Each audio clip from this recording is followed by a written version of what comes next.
आज की जो हमारी क्लास है वो नीच भंग राजयोग। नीच भंग राजयोग।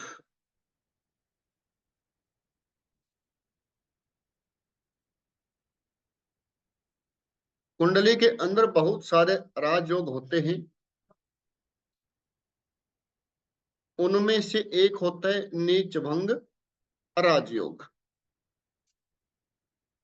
नीच भंग क्या है, नाम से ही मालूम होता है। नीच यानी कोई व्यक्ति ग्रह नीच की राशि में बैठ गया है और उसकी नीचता भंग हो जाए तो वो क्या है, नीच भंग राजयोग। यानी कि कोई व्यक्ति बुरा है और किन्हीं कंडीशन से वो अच्छा हो जाए तो उसकी निष्ठा खत्म हो जाती है, तो अच्छे रिजल्ट देता है वो। तो क्या है, नीच भंग राजयोग। तो उसमें कुछ कंडीशन है कि नीच भंग राजयोग बनते कैसे हैं। पहले तो आप सभी को ये पता हो कि कौन कौन से ग्रह किस राशि में नीच के होते हैं। कौन से ग्रह किस राशि में नीच के होते हैं।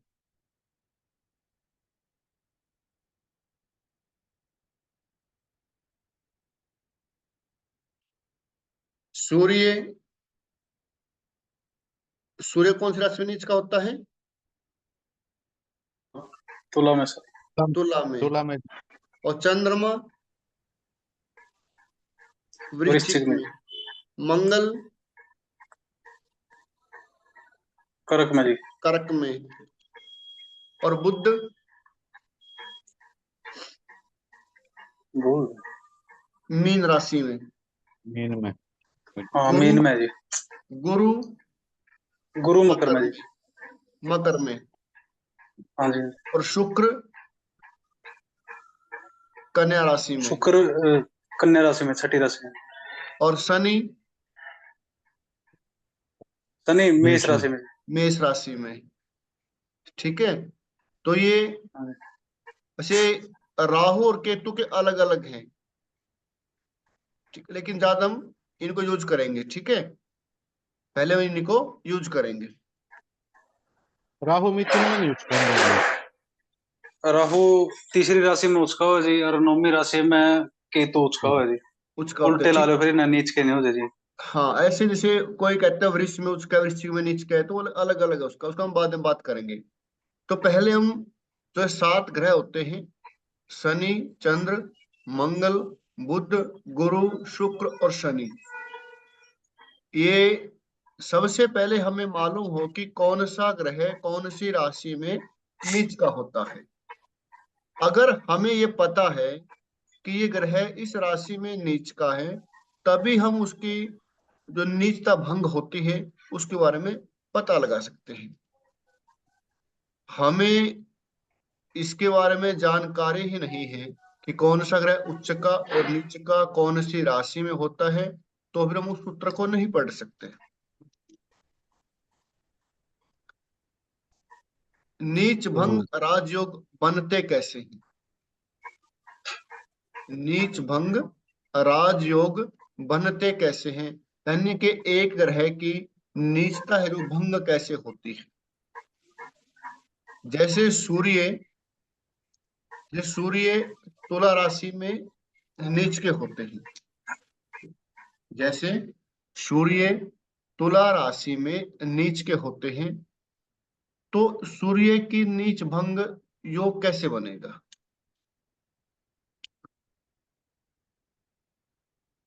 इसका सूत्र लिखेंगे।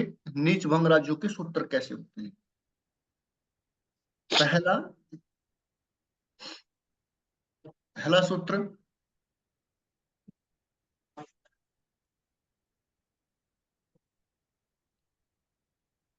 कोई भी ग्रह जिस राशि में नीच का होता है, कोई भी ग्रह जिस राशि में नीच का होता है,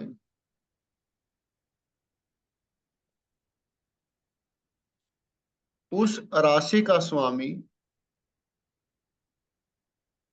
उस राशि का स्वामी यदि उच्च का हो जाए। कोई भी ग्रह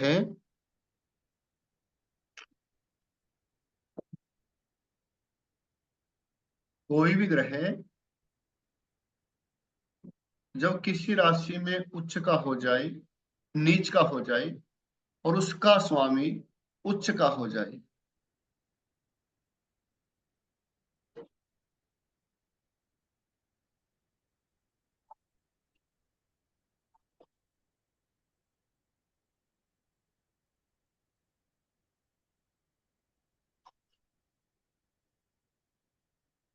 ठीक, नीच भंग राजयोग।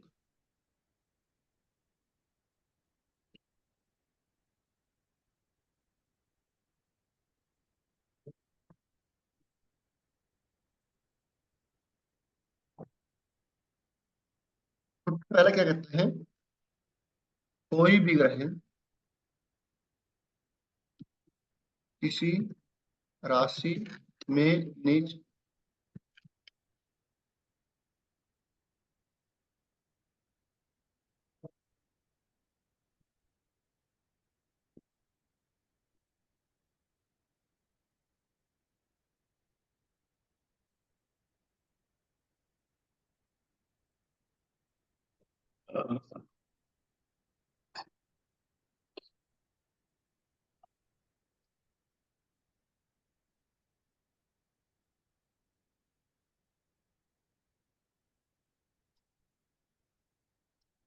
जैसे सूर्य तुला राशि में नीच के होते हैं। सूर्य तुला राशि में नीच के होते हैं। तुला के स्वामी कौन हुए? शुक्र। तुला के स्वामी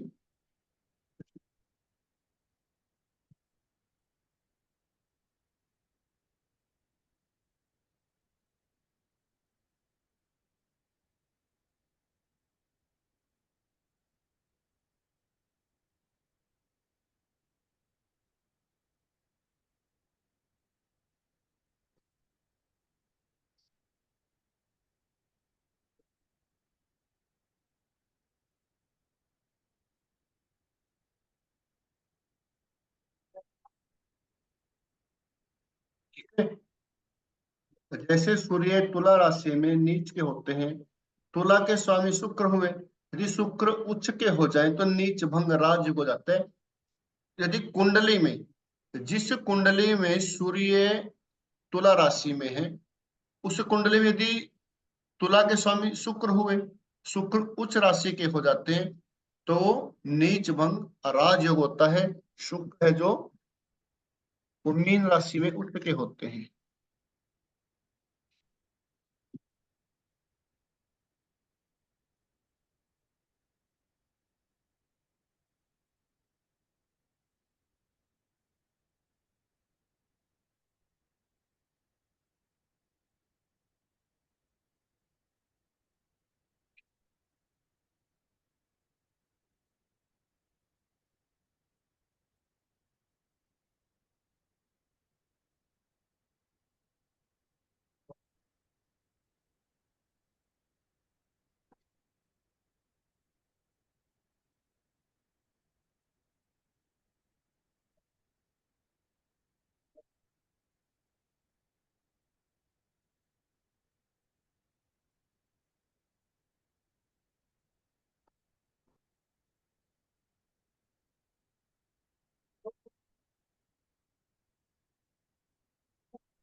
ठीक है जी। जैसे सूर्य जी। तुला राशि में नीच के होते हैं, और तुला के स्वामी जो शुक्र है, शुक्र की 7वीं दृष्टि सूर्य पर पड़े तो नीच भंग राजयोग हो जाता है। थर्ड सूत्र क्या कहता है? यदि दोनों नीच के ग्रह, यदि दोनों नीच के ग्रह ग्रह आमने सामने हो, आमने सामने हो, तो नीच भंग राजयोग बनता है।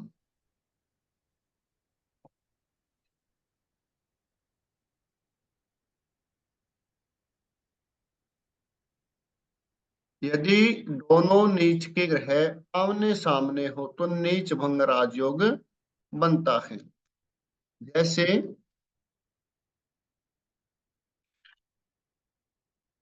सूर्य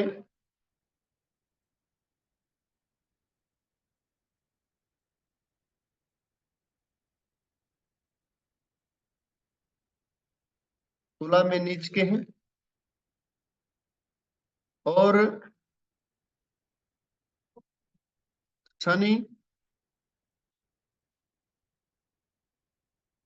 मेष में नीच के हैं। ये दोनों आमने सामने बैठे हैं,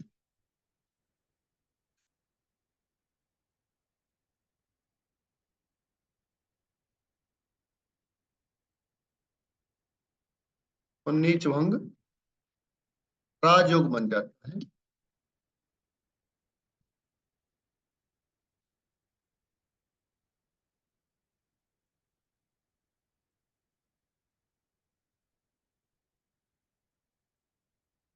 नेक्स्ट जो रूल है, जो सूत्र है,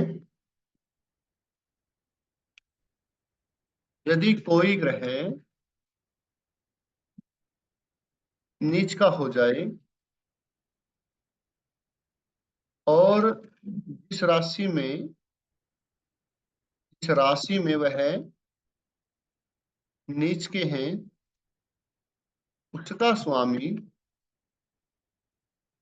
केंद्र में चला जाए,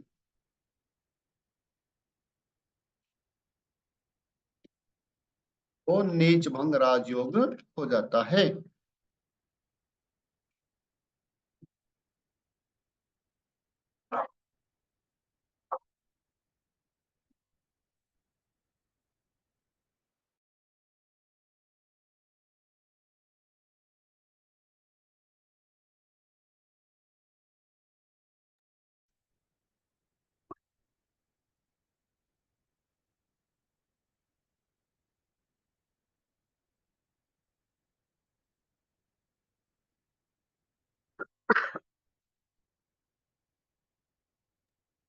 यहां तक क्लियर है सभी को?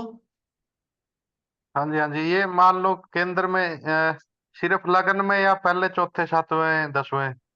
केंद्र होता है 1 4 7 10। मान लो वो इनमें से किसी में भी बैठ बैठ किसी जाए। घर में बैठा हो। एवं कुंडलियों के माध्यम से बताएं कैसे कैसे सूत्र बनते हैं। ठीक तो है। जो पहला हमारा सूत्र है, सूत्र हमारा क्यों क्या लिखा जाए? ये एक कुंडली है, एक कुंडली में, कुंडली के माध्यम से बताएंगे।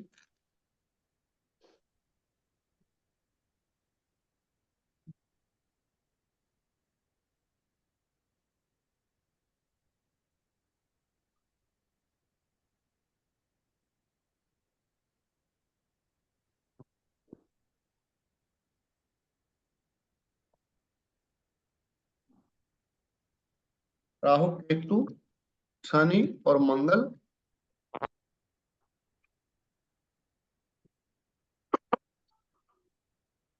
गुरु शुक्र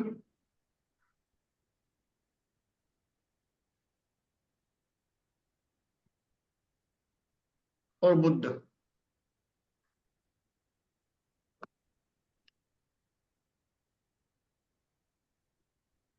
अब ये देखिए आप, हमारे एक सूत्र था इसमें, कोई भी ग्रह जिस राशि में नीच के होते हैं, कोई भी ग्रह जिस राशि में नीच के होते हैं और उसका स्वामी उस ग्रह पर दृष्टि डाले तो नीच भंग राजयोग बनता है। जो सेकंड सूत्र है, सेकंड सूत्र कहाँ पे अप्लाई होता है? यहाँ पर। गुरु, इस कुंडली में गुरु है जो बृहस्पति हैं, वो मकर राशि में नीच के हैं, मकर राशि में नीच के हैं। मकर के स्वामी कौन है? शनि। और शनि की तो थर्ड दृष्टि किन पर है? गुरु पर है। तो इससे क्या हुआ, ये नीच भंग राजयोग बन जाता है, भंग राजयोग बन जाता है। हमारा सूत्र कहता है, कोई भी ग्रह जिस राशि में नीच के होते हैं और उसका स्वामी उस ग्रह पर दृष्टि डाले, जैसे सूर्य तुला में नीच के हैं, तुला के स्वामी शुक्र है, यदि शुक्र की दृष्टि सूर्य पर पड़े तो नीच भंग राजयोग हो जाता है। तो उसी प्रकार गुरु मकर राशि में नीच के हैं, मकर के स्वामी कौन है? शनि। शनि के थर्ड एस्पेक्ट कहां पड़ती है? गुरु पर। तो क्या हुआ, ये नीच भंग राजयोग हो जाता है। ये यहां तक क्लियर है? जी। सूत्र क्लियर है सभी को? हाँ जी। जी सर। अगला सूत्र है हमारा,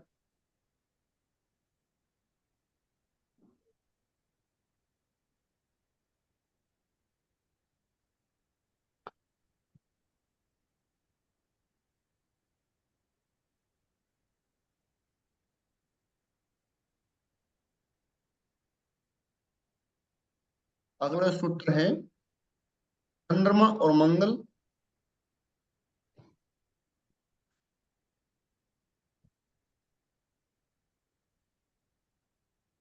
यहाँ पर शुक्र है,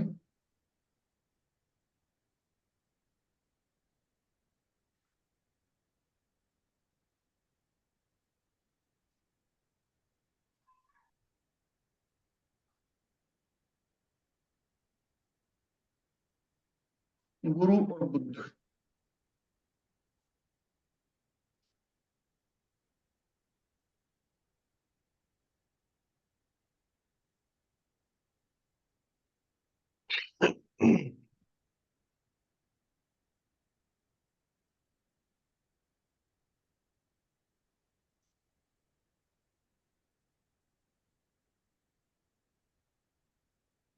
देखो ये वही सूत्र है सेकंड जो मैंने बताया, हमारे पीछे बात हुई थी। बुध यहाँ पर मीन राशि में नीच के हो जाते हैं, बुध यहाँ पर 12वीं राशि में, मीन राशि में कहा क्या है? नीच के ही। जो 12वीं राशि के जो स्वामी है वो कौन हुए? बृहस्पति हुए, हाँ। जुपिटर हुए। तो जुपिटर की जो नाइन्थ एस्पेक्ट है, जो 9वीं दृष्टि है, वो कहां पर पड़ी? बुध पर पड़ी। तो क्या हुआ, नीच भंग राजयोग हो जाता है।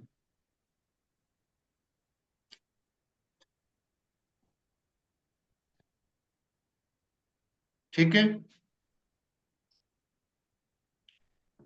दूसरा क्या है? गुरु उसका भी हो गया जी। हाँ, गुरु उच्च के साथ में।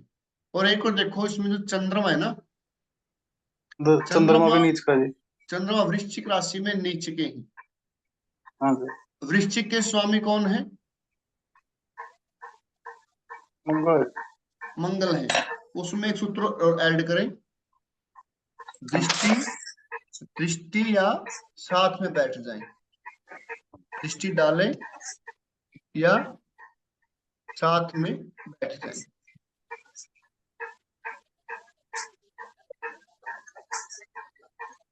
या तो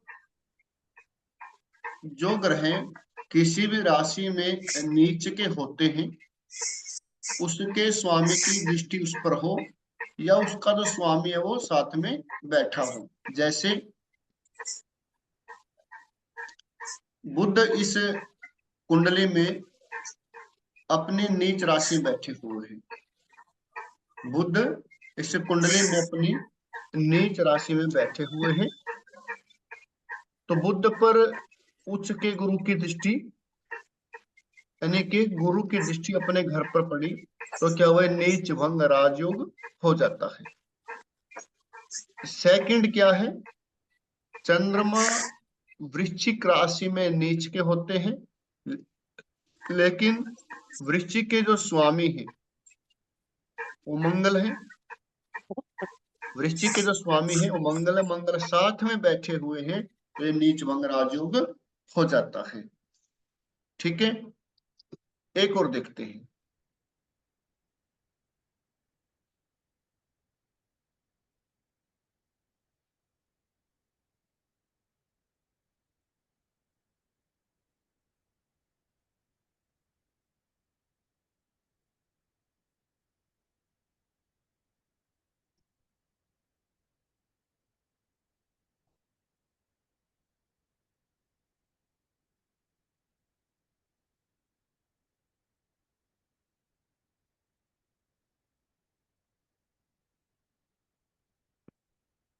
एक और देखते हैं।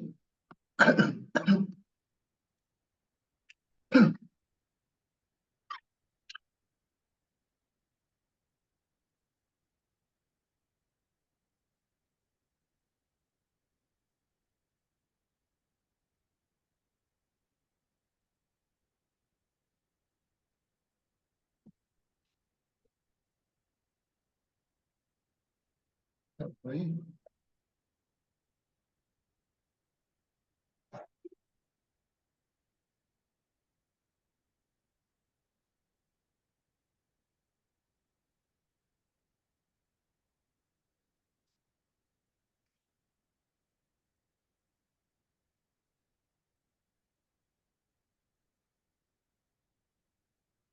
एक हमने सूत्र बताया,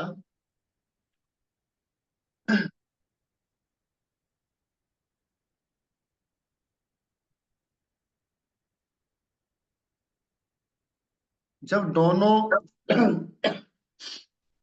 एक हमने सूत्र लिखवाया आपको, जब दोनों ग्रह जब दोनों ग्रह नीच के हों, जैसे सूर्य तुला में नीच के हैं और शनि मेष में नीच के हैं, ये दोनों ग्रह नीच के हो और आमने सामने बैठे हो, तो नीच भंग राजयोग हो जाता है। उनकी जो निष्ठा वो भंग हो जाती है।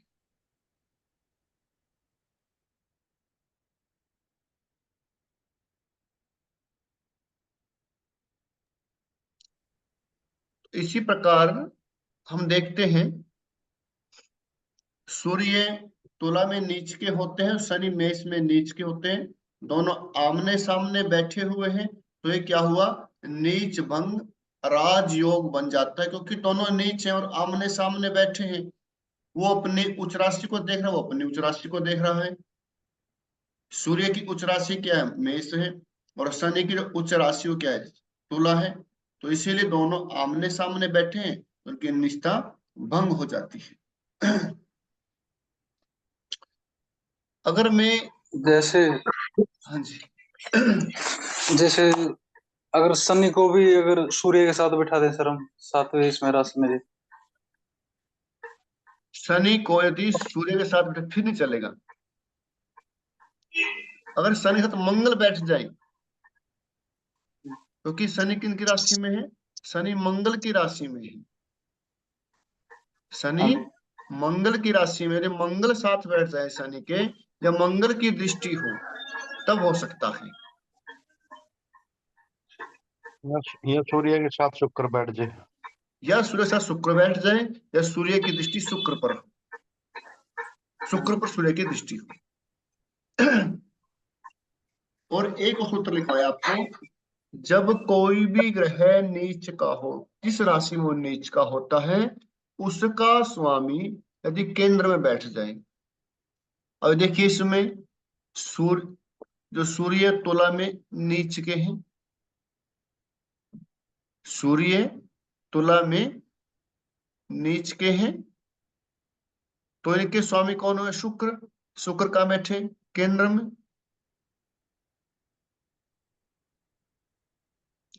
तो क्या हुआ? नीच भंग राजयोग बन जाता है। अब इसका लाभ क्या होता है?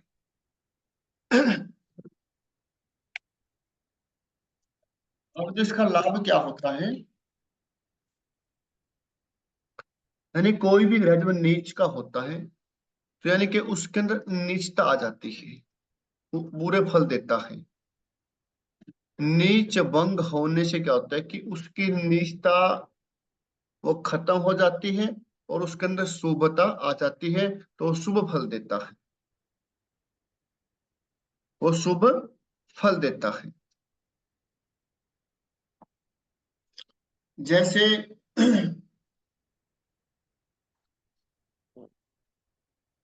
किसी के पांचवें घर का स्वामी यदि नीच का हो,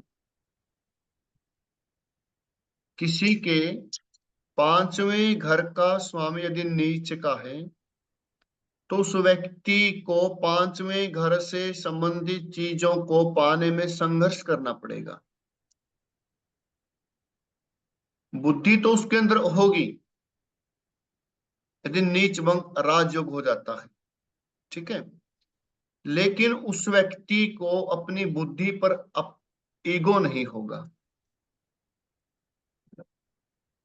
किसी भी घर का स्वामी यदि नीच का हो जाता है, उस घर से संबंधित चीजों को प्राप्त करने में उनको संघर्ष करना पड़ता है। और यदि वही ग्रह नीच भंग राजयोग हो जाए, उसकी निष्ठा भंग हो जाए, जो सूत्र हमने लिखवाए हैं कि मैं आपको व्हाट्सएप कर दूंगा अपने ग्रुप में, ठीक है, तो ये निष्ठा भंग होने से उनकी शुभता में वृद्धि हो जाती है, शुभता बढ़ जाती है। एक सूत्र आपको लिखवाता हूं आज मैं। जब कोई भी ग्रह कुंडली में नीच का हो, जब कोई भी ग्रह कुंडली में नीच का हो, नीच राशि में बैठा हो, तो हम उससे उच्च के फल ले सकते हैं। तो हम उस ग्रह से उच्च के फल ले सकते हैं, या हम उसको उच्च में तब्दील कर सकते हैं, उच्च में उसको ट्रांसफर कर सकते हैं। वो कैसे होता है? भाई कुंडली में कोई भी ग्रह नीच का बैठा है और हम बात कर रहे हैं कि उसको उच्च का बना सकते हैं, हम उसको उच्चता के फल ले सकते हैं। कैसा हो सकता है? कुंडली में कोई भी ग्रह जब हमारा जन्म हुआ और हमें जो ग्रह कुंडली में नीच के मिले, क्या हम उनको उच्च के फल ले सकते हैं, उसको उच्च की ओर बढ़ा सकते हैं? उसका सूत्र क्या है? सूत्र लिख लेंगे, ये नोट कर लेंगे सूत्र, क्योंकि पूरी क्लास में आपको 20 से 25 सूत्र मिलेंगे और 20 से 25 सूत्र ही आपके बड़े काम आएंगे। जो सूत्र आपको लिखवाता हूँ उसको ऊपर डर डर कर लेना, वही सूत्र जो आप काम करोगे आपके बड़े काम आएंगे वो। अब तक आपको कम से कम 20-25 सूत्र लिखवा चुके हूँ। तो जो कोई ग्रह आपकी कुंडली में नीच का हो तो उसको उच्च के फल हम ले सकते हैं। पहले तो आपको ये पता हो कि कोई भी ग्रह नीच का कौन सी राशि में होता है। जब आपको ये पता हो कि ये ग्रह इस राशि में नीच का है, तभी आप उसको उच्च का कर सकते हैं। किसी भी बीमारी को ठीक करने के लिए सबसे पहले आपको मालूम हो कि बीमारी कौन सी है।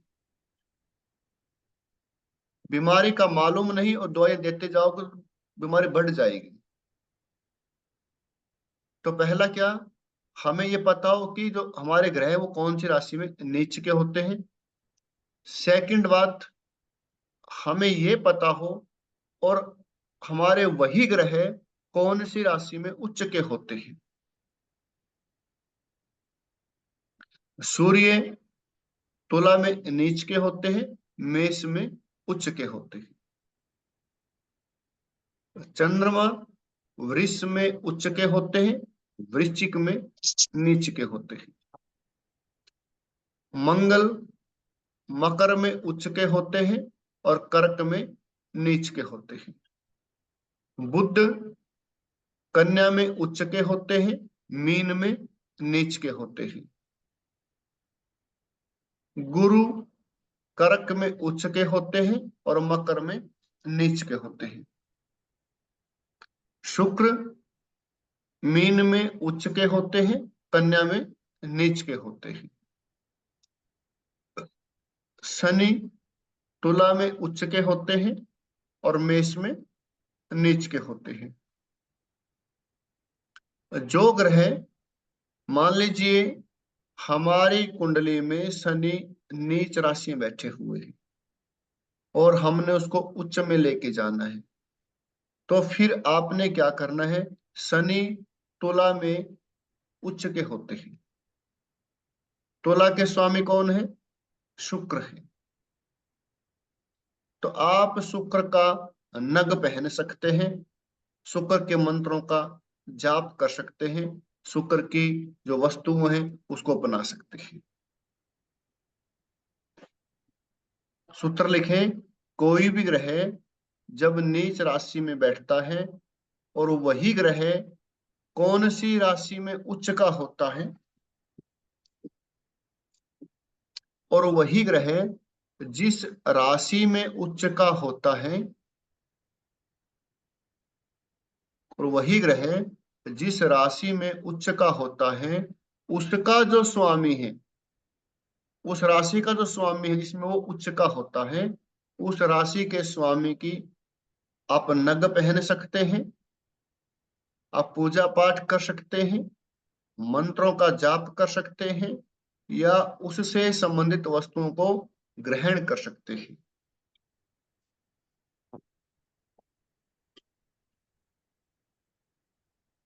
तो इस प्रकार हम सातों ग्रहों की जो नीच के ग्रह होते हैं किसी भी राशि में, उसको उच्च में तब्दील कर सकते हैं।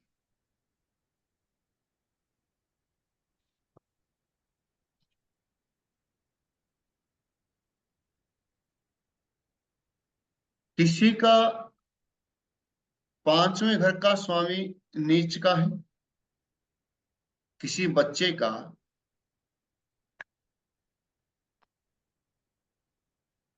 पांचवें घर का स्वामी नीच का है और वो बच्चा पढ़ता नहीं,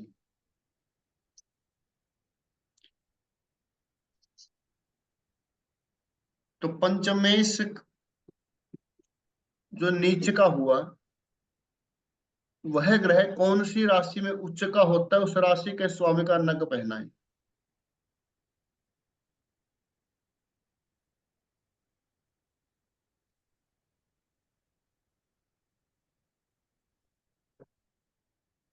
जैसे गुरु मकर राशि में, गुरु पंचमेश है, मकर राशि में नीच के हो गए, तो कर्क में उच्च के होते हैं, कर्क का स्वामी चंद्रमा होता है, चंद्रमा का नग पहना सकते हैं और विद्या में समस्या आ रही है।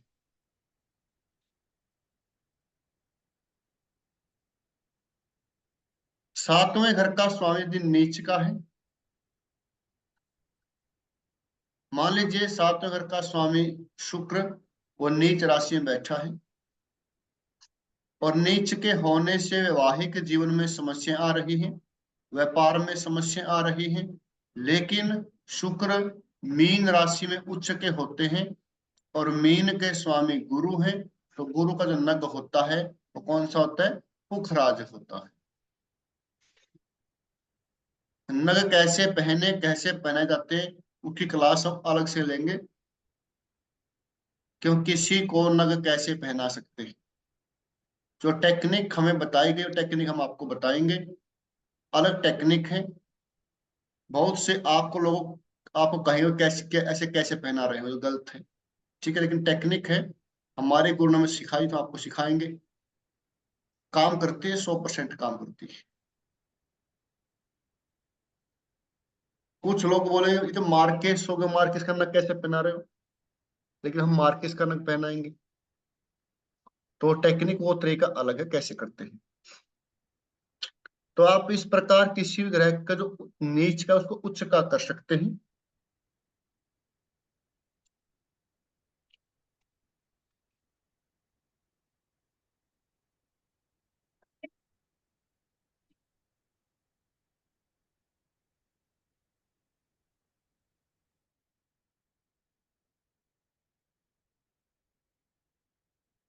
ठीक है। हाँ जी ठीक है। नीच भंग राज योग, यानी कि उस ग्रह की नीचता भंग हो जाती है जो उसने बुरे फल देने होते हैं। जो उसने बुरे फल देने होते हैं वो बुरे फलों की बजाय अच्छे फल देता है। तो वो नीच भंग राजयोग हो जाता है। इसके 4-5 सूत्र हैं, वो मैं आपको ग्रुप में डाल दूंगा, आप उसको देख लेना। कई बार क्या होता है कि कोई ग्रह कहते हैं नीच का हो गया है तो ये बुरे रिजल्ट देगा, लेकिन हमें चेक करना पड़ेगा कहीं उसकी निजता भंग तो नहीं हो रही। फिर वो अपने दशा या अंतरदशा में उसको राजयोग के फल देकर जाएगा। जो उसको अपने दशा में राजयोग के फल देकर जाता है, और हम कहते हैं कि तो ग्रह नीच का है। कोई ग्रह यदि नीच का है और जिस घर का वो स्वामी है, कोई भी ग्रह नीच का है जिस घर का वो स्वामी है, शुरुआती में उसको दिखते आएंगी, लेकिन लास्ट में उसको सफलता मिल जाती है संघर्ष के साथ।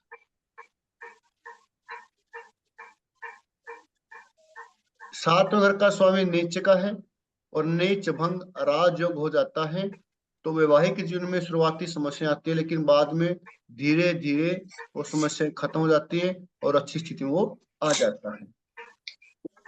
अगर छठे और आठवें का सर नीच का हो जाए कोई ग्रह, मतलब तो राजयोग पहले ही है, कोई ग्रह। वो तो आपको हाँ पहले लिखवा राजयोग है जी, रखा है। मतलब उसका नग प्रयास करेंगे, नहीं प्रयास करेंगे फिर। तीसरे और छठे का जो स्वामी होता है ना, हम्म। अब मैंने पहले आपको लिखवाया कि तीसरे छठे और आठवें घर का स्वामी यदि नीच का हो हाँ तो वो ऑटोमेटिकली आपको राजयोग दे के जाएगा, वहां नग पढ़ने की आवश्यकता नहीं। ठीक। अच्छा। इससे पहले हमारी जो क्लास रही उस क्लास में क्या बताया गया आपको, तीसरे छठे और आठवें घर के स्वामी यदि नीच के हैं तो राजयोग बनाते हैं, या उनके अंदर बैठा हुआ कोई भी ग्रह तीसरे छठे और आठवें घर में बैठा हुआ कोई भी ग्रह यदि नीच का होता है तो भी राजयोग बनाता है। इससे पहली क्लास हमारे इसी विषय में थी। हाँ ये तो है। ठीक है ना। यदि 5वें घर का स्वामी नीच का है, सेकंड हाउस का स्वामी नीच का है, 11वें का, 9वें का, 7वें का, 10वें का, तो उन पे ज्यादा लागू होती है ये। जैसे त्रिशदाय में सर 11वां ग्रह है जी, हाँ जी, अगर वो नीच का हो जाए जी, फिर उसका नग प्रयास करिए था। बिल्कुल। उसका नहीं पहनना, नीच का नहीं पहनना, वो नीच हाँ का, मतलब, वो जिसमें उच्च का होगा। हाँ हाँ हाँ वही वही वही, मतलब डाल सकते हैं डाल 11। सकते हैं, लेकिन अगले बंदे की रिक्वायरमेंट क्या है। हाँ। वो कहता है मैं कोई भी काम करता हूँ मुझे लाभ ही नहीं होता। हम्म। 11वां जो भाव लाभ का है,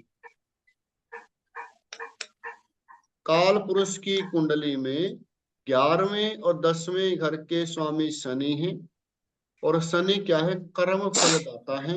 आप कुछ भी कर्म करते हैं उसका फल देने का जो अधिकार है वो किनका है, शनि का है।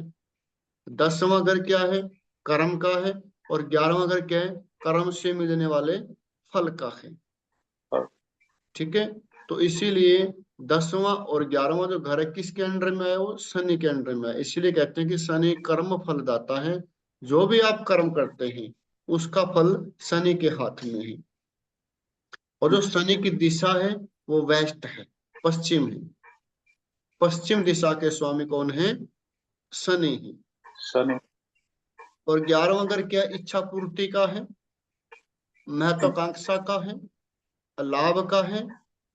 तो लाभ, आप कोई भी काम करते हैं लाभ आपको नहीं हो रहा, और आपके 11वें घर का स्वामी नीच का है, फिर हम चेक करेंगे कौन सी राशि में उच्च का होता है।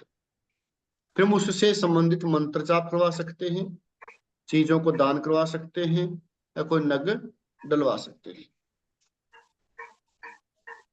हर दिशा के स्वामी होते हैं ना, जैसे जो नॉर्थ ईस्ट है, ईशान कोण है, ईशान कोण के स्वामी गुरु और केतु है। साउथ के स्वामी, दक्षिण के स्वामी मंगल है।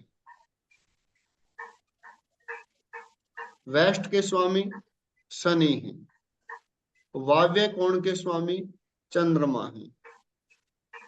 नॉर्थ, उत्तर के स्वामी बुध है।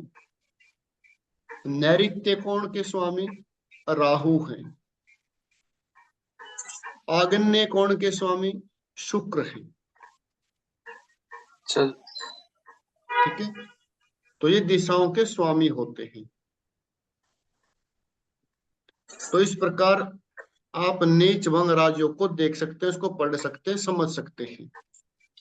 एक सवाल और है सर। बोलिए। एक एक बंदे जिस तरह मैंने बताया जी, मतलब सूर्य 7वें घर में है जी, उसने बताया। तो उन्होंने कहा सूर्य को जल मत दो, उन्होंने कहा आपका 7वें घर में सूर्य है, उन्होंने कहा फिर वो नीच का माना जाएगा। मतलब वो उन्होंने कह रहा भाई राशि में, भाई 7वीं राशि में, वो कह रहे 7वें घर में अगर सूर्य बैठा है तो वो नीच का है, उसको सूर्य को जल मत दो, उन्होंने कहा वो नुकसान देगा। उन्होंने क्या कहा, जो लाल किताब होती है, हम्म। जो लाल किताब होती है, लाल किताब में क्या होता है कि कोई भी व्यक्ति की किसी भी कैसी ही कुंडली हो, उसकी डेट ऑफ बर्थ कोई हो, समय कोई हो, वो सभी की कुंडली को मेष लग्न की कुंडली मानते हैं। अच्छा। इस संसार में जितने भी जीव हैं, सभी जीवों की कुंडली वो मेष लग्न की मानते हैं लाल किताब के अंदर। सही। तो लाल किताब की के अनुसार पहले घर में मेष राशि हुई, तो 7वें घर में तुला राशि हुई। हाँ बिल्कुल। तुला में सूर्य नीच के हुए, हम्म। इसीलिए कहा सूर्य वहां पे नीच के हो जाते हैं। तो फिर वो क्या, वो लाल, जिनको वो लाल किताब के अनुसार है। हम क्या पढ़ रहे हैं, हम वैदिक पढ़ रहे हैं। वैदिक। और एक और सुनो, कोई भी ग्रह, चाहे उच्च का हो चाहे नीच का हो, दान देने से उसकी उच्चता और नीचता में कोई फर्क नहीं पड़ता। पहले क्या था कि उच्च के जो ग्रह उनके दान मत करो, नीच ग्रह के हम्म। दान करो। दान करने से, पूजा पाठ करने से, जाप करने से कोई ग्रह खराब नहीं होता, खुश होते हैं। और सूर्य आपका चाहे छठे का, 8वें का, 12वें का स्वामी ही क्यों ना हो, सूर्य को जल देने से कभी सूर्य खराब नहीं होता है। ठीक। सूर्य को अर्घ देने से, सुबह सूर्य की पूजा करने से, सूर्य स्तोत्र पढ़ने से, सूर्य के जो आदित्य हृदय स्तोत्र पढ़ने से सूर्य खराब नहीं होता। आप किसी देवी देवता की स्तुति करते हैं, पूजा करते हैं, क्या उससे खराब हो जाएगा? ना प्रॉब्लम। कुछ चीजें हैं जो चली आ रही हैं, उनको आगे एज इट इज चलाया जा रहा है। उस समय कुछ, उस समय कुछ और था, उसका किस समय वो लिखी गई, किस तरीके से लिखी गई, तरीका कुछ और होगा। लेकिन हमारे जो गुरु जी हैं उन्होंने कहा है, आपका सूर्य चाहे कहीं पर बैठा हो, चाहे तीसरे, छठे, 8वें, 12वें का स्वामी क्यों ना हो, आप जल दीजिए, सूर्य आपको बुरे फल नहीं देंगे। ठीक है। अगर किसी व्यक्ति के पिता के साथ संबंध खराब है, पिता के साथ नहीं बनती, 43 दिन लगातार सूर्य को जल दें, ऑटोमेटिकली पिता के साथ संबंधों में सुधार हो जाएगा। ठीक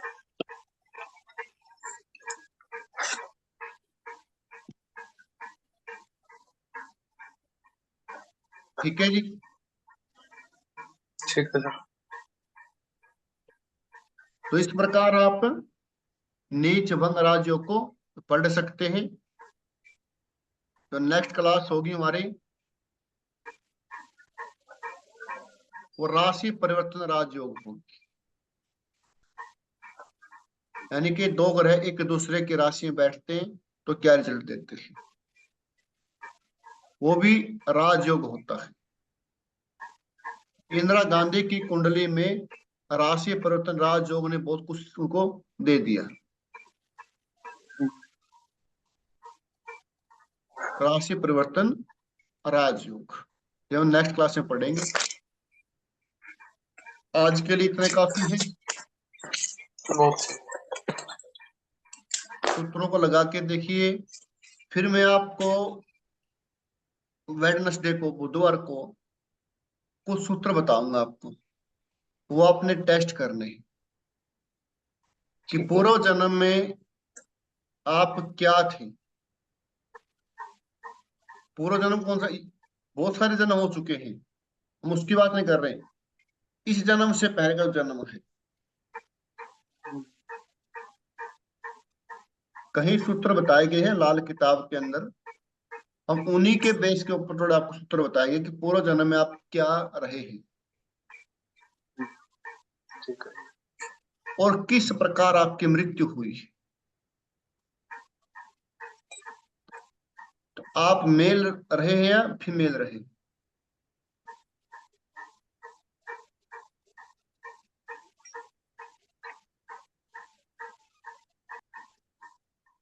कई बार हम क्या देखते हैं कि व्यक्ति को भय होता है किसी न किसी चीज से। किसी को पानी से डर लगता है, किसी को ऊंचाई से डर लगता है, ऊपर छत के ऊपर जाने डर लगता है और ऊंचे जाने से डर लगता है, किसी को अग्नि से डर लगता है। तो व्यक्ति के अंदर दो मन होते हैं, चेतन और अचेतन, कॉन्शियस माइंड और सब कॉन्शियस माइंड। जो अचेतन मन है उसके अंदर हमारी मेमोरी चलती रहती है, जो हमने पूर्व जो जन्म हमने लिए हैं, तो वो डाटा स्टोर होता रहता है। अचेतन मन ही है जो आपको ताकतवर बना सकता है और आपको कमजोर बना सकता है। तो क्या होता है, हम उसकी अगले क्लास में बात करते हैं कि आप अपने आप को कैसे मजबूत कर सकते हैं और कैसे कमजोर कर सकते हैं। तो आपके सब कॉन्शियस माइंड पे डिपेंड होता है। ठीक है जी। तो आज के लिए सभी को शुभ रात्रि, जय श्री राम। जय श्री राम। जय श्री राम। साधना, हेलो। जय श्री राम। हाँ सर। जय- हाँ जी सर। समझ में आया आज का। हाँ जी सर, आया कुछ कुछ तो, बाकी मैं थोड़ा सा बिजी भी थी तो अच्छा, बाकी इसमें थोड़ा सा वीडियो देखने से मेरे को आ जाएगा पूरा जी। आशा नाम से है जो, हाँ जी बोलिए सर। हेलो। हेलो। हाँ सर बोलिए। आज जो क्लास लगी इसमें से कुछ कोई डाउट है क्या। हाँ सर, थोड़ी सी डाउट है कि जो आपने लगन बताए हैं वो जैसे लगन कुंडली बनाते हैं उसमें देखना है कि जो मतलब कि हाँ, दशा चल रही है अंतर दशा में देखनी है।